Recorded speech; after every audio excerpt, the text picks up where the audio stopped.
प्यारे बच्चों, अब मुझे जानो पहचानो, मैं हूँ कौन, मैं हूँ कौन।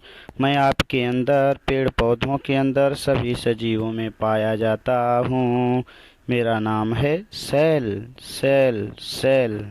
जिस तरह आपके अंदर सभी अंग पाए जाते हैं, उसी तरह मेरे अंदर बहुत सारे अंग पाए जाते हैं। अब हम बारी बारी से इन अंगों के बारे में अध्ययन करेंगे। ये है हमारा पहला अंग, न्यूक्लियस।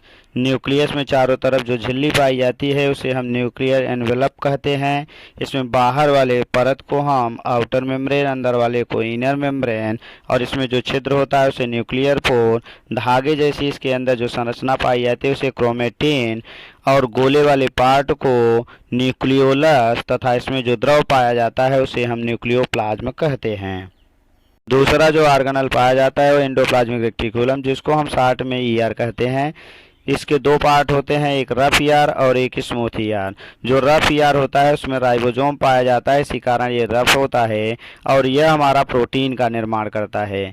दूसरा भाग जो होता है स्मूथ ईआर, वह लिपिड अथवा फैट का निर्माण करता है। इसमें जो ट्यूब लाइक स्ट्रक्चर पाया जाता है उसको सिस्टर्नी कहा जाता है। तीसरा जो अंग पाया जाता है उसका नाम है गाल्जी अपरेटस, गाल्जी बॉडीज या गाल्जी कॉम्प्लेक्स। इसमें अवतल वाले भाग को सिस्पेस और उत्तल वाले भाग को ट्रांसफेस कहा जाता है।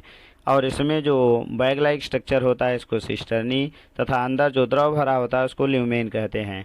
वेसिकल्स के द्वारा इसमें जो भी प्रोटीन और लिपिड आते हैं ये इसी में से बाहर निकल करके सिक्रेटरी वेसिकल्स के नाम से जाने जाते हैं। नेक्स्ट जो ऑर्गेनल है उसको लाइसोसोम कहते हैं। ये हमारा फिगर जो स्ट्रक्चर दिया गया है ये लाइसोसोम का है। यह एक स्फेरिकल स्ट्रक्चर होता है।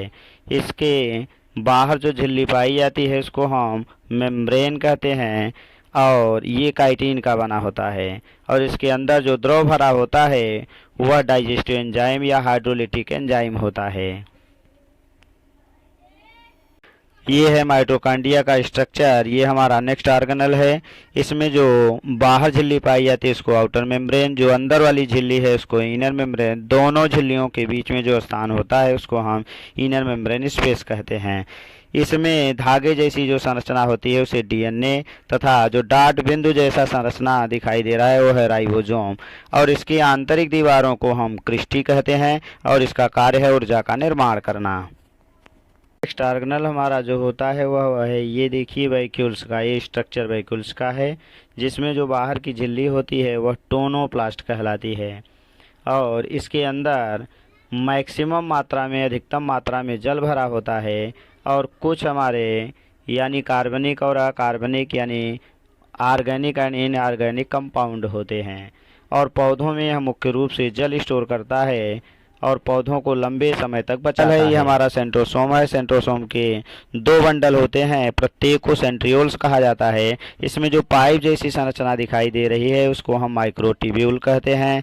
इसमें तीन तीन का एक क्लस्टर बनाते हैं और इनको हम एबीसी माइक्रोट्यूब्यूल्स कहते हैं। ए का सी से संबंध होता है यानी जुड़े हुए होते हैं, जिसे हम सीए लिंकर फाइबर कहते हैं। और अंदर जो ये व्हील जैसी संरचना दिखाई दे रही है ये हमारा कार्ट व्हील कहलाता है। नेक्स्ट जो ऑर्गेनल है केवल प्लांट सेल में पाया जाता है, जिसमें प्लास्टिड का एक क्लोरोप्लास्ट है। क्लोरोप्लास्ट का स्ट्रक्चर दिया गया है। बाहर वाली झिल्ली आउटर मेम्ब्रेन, अंदर वाली को इनर मेम्ब्रेन। और इसमें जो एक टैबलेट जैसी संरचना दिखाई दे रही है इसको हम थाइलोक्वाइड कहते हैं। और एक बंडल जो होता है वह हमारा ग्रेनम कहलाता है। एक ग्रेनम से दूसरे ग्रेनम में जो जुड़ता है उसे हम लेमला कहते हैं, और बीच में जो खाली स्थान होता है इसको हम स्ट्रोमा कहते हैं।